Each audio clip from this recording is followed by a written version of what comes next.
Selamat datang di kelas polarisasi cahaya dan berbagai aplikasi. Kali ini kita akan bahas topik keaktifan optik. Pada saat mempersiapkan materi ini, saya Ibtu Diarsa dibantu oleh Albert Anderson dan Muhammad Sahrul Zain. Pada bagian ini kita akan membahas rotasi bidang polarisasi cahaya dan juga dekomposisi cahaya terpolarisasi linear. Keaktifan optik merupakan peristiwa rotasi bidang polarisasi cahaya yang terpolarisasi linear ketika melalui suatu material tertentu. Nah, material-material yang dapat menyebabkan rotasi bidang polarisasi ini dikenal sebagai material optik aktif. Material optik aktif ada yang berupa padatan dan ada juga yang berupa cairan. Material optik aktif berupa padatan sebagai contoh adalah kristal quartz dan juga kristal selenium. Sementara yang berbentuk cairan adalah larutan gula dan larutan asam tartarik. Nah, sebagai contoh, jika kita anggap ini adalah material optik aktif, maka ketika cahaya terpolarisasi linear memasuki material ini, bidang polarisasi akan diputar. Setelah dia melalui material ini sejauh L, maka besarnya perputaran bidang polarisasi dinyatakan dengan sudut theta yang dapat dihitung dengan formula ini. Theta sama dengan alfa dikalikan dengan L. Nah, alfa di sini dikenal sebagai koefisien aktivitas optik. Satuan perputaran, karena kita tahu di sini satuannya adalah dalam derajat, atau bisa juga dalam radian, dan L itu dalam panjang meter atau milimeter, maka alfa biasanya dinyatakan dalam derajat per milimeter. Nah, jika misalkan kita bisa memantulkan kembali cahaya setelah dia keluar dari bahan optik aktif, maka ketika cahaya tadi merambat balik, bidang polarisasinya juga akan diputar dengan arah yang sama relatif terhadap arah rambatan. Sehingga ketika cahaya tadi keluar dari bidang, polarisasinya akan kembali seperti polarisasi mula-mula ketika cahaya baru datang ke bidang sebelum dipantulkan.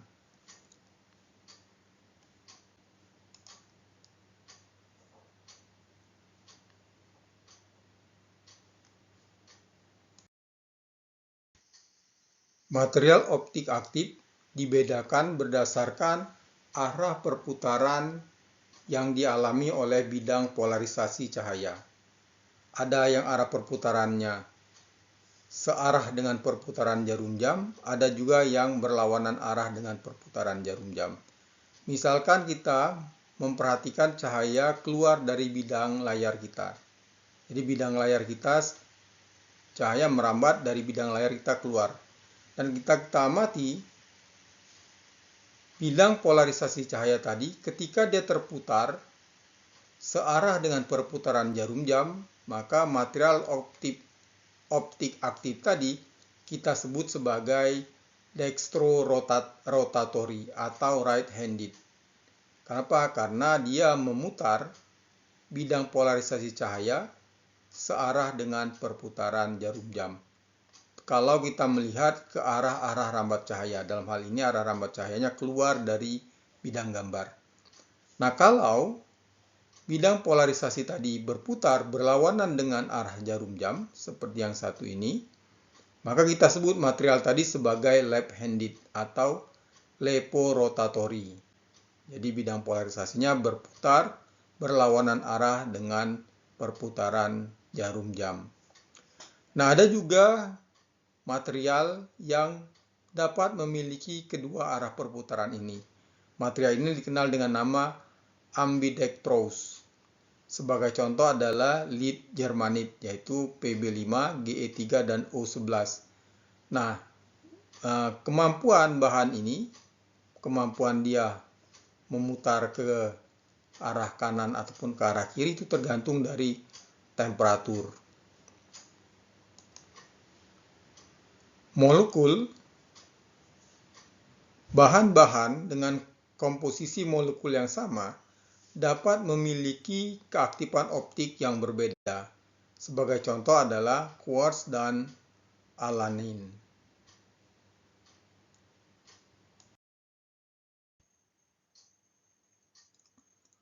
Untuk kristal uniaksial, jika kita lihat, kita perhatikan, dia memiliki sumbu optis pada arah ini, dan juga dia memiliki arah normal bidang permukaan gelombang kita dalam arah ini. Maka kita bisa dapatkan ada perbedaan sudut antara sumbu optik dengan arah rambat gelombang sekedar sudut theta. Nah, untuk kasus seperti ini kita bisa hitung besar koefisien alfa pada arah rambat ini. Jadi alfa untuk uniaksial ini dia tergantung pada sudut yang dibentuk antara arah rambat dengan sumbu optik kristal. Nah, ketergantungan itu dinyatakan dengan formula ini, yaitu alfa sama pi per lambda dikalikan G per N.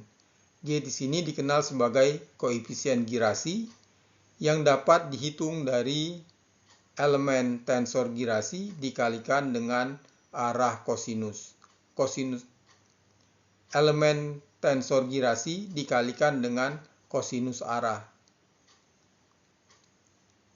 Nah, dengan N rata-rata di sini dinyatakan sebagai akar dari perkalian indeks bias gelombang ordiner dan indeks bias gelombang extraordiner, N double action.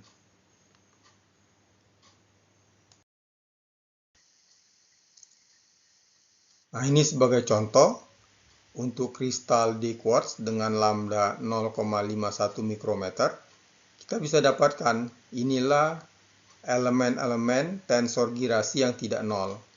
Untuk G11 ini, G11 sama dengan G22 dan G33 sama dengan 12,96 kali 10 pangkat minus 15. Sementara kosinus arahnya dinyatakan sebagai sinus sudut theta kosinus pi, sinus theta sinus pi, dan cos pi. Nah, kalau kita lihat dari sini, nilai G ya kan akan bernilai maksimum jika pada sudut theta yang searah dengan sumbu optik. Jika sudutnya diambil sejajar dengan sumbu optik. Tetapi kalau dia tidak sejajar sumbu optik, misalkan yang ini di sudut theta aksen di sini, nilainya girasinya akan sama dengan 0.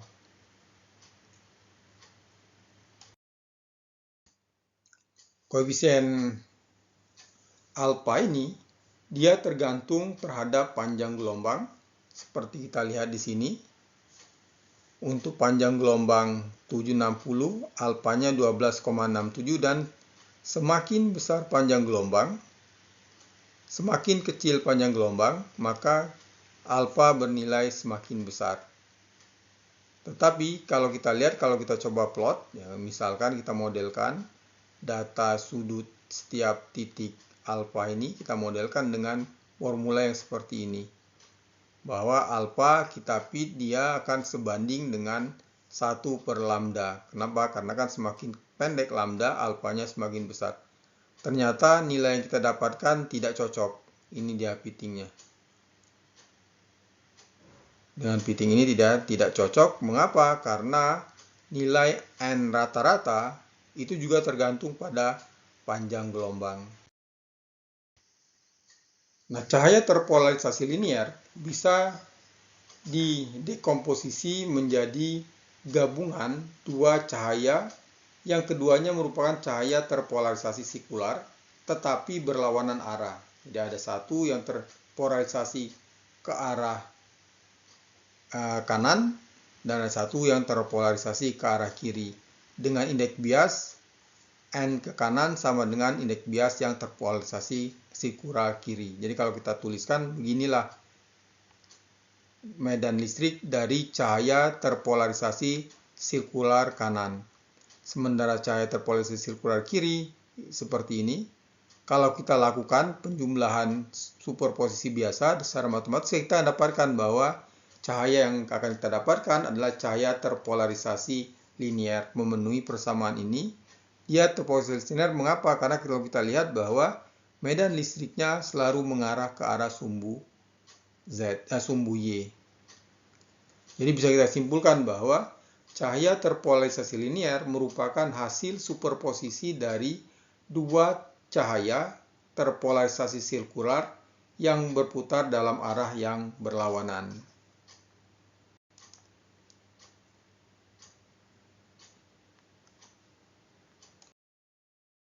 Nah, kalau dekomposisi tadi kita perlihatkan dalam bentuk gambar, kita bisa perhatikan, ini adalah cahaya terpolarisasi kanan. Ini medan listriknya, ujung medan listrik ini akan menempuh atau melintasi lintasan berbentuk lingkaran. Sementara yang satu ini, yang bagian bawah adalah cahaya terpolarisasi kiri. Dia juga sama, dia akan berputar dalam arah yang berlawanan dan terpolarisasi kanan, dan ujung vektor medan listriknya akan meniti lintasan berbentuk lingkaran. Nah, kalau kita jumlahkan kedua cahaya ini, kita akan dapatkan inilah hasil penjumlahan kedua vektor medan listrik ini. Kemudian untuk contoh yang ini, kalau dia berputar sudutnya lebih besar, yang ini juga lebih besar, dijumlahkan juga tetap sama, dapat linear juga. Yang ini lebih tinggi juga dapat linear juga. Nah, kelihatan bahwa benar gelombang terpolarisasi linear merupakan superposisi dari dua gelombang terpolarisasi sirkular dalam arah putaran yang berlawanan.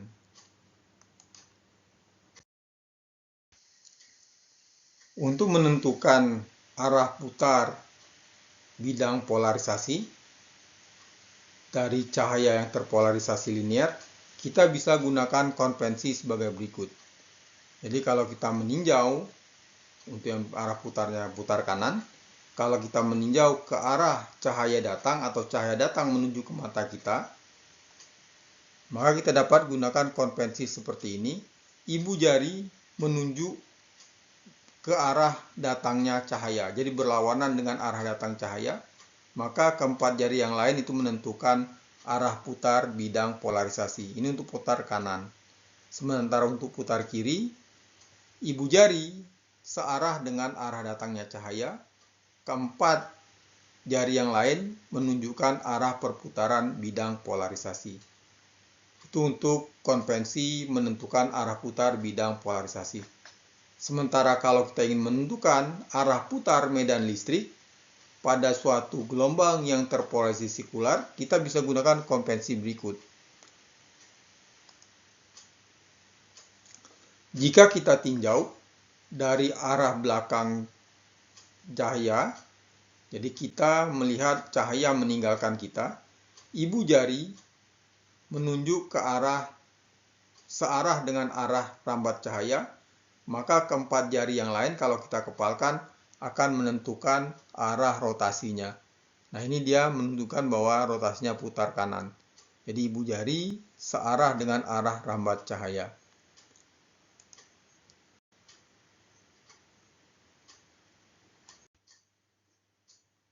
Demikianlah untuk materi bagian ini. Terima kasih telah menonton. Sampai jumpa pada materi-materi berikutnya.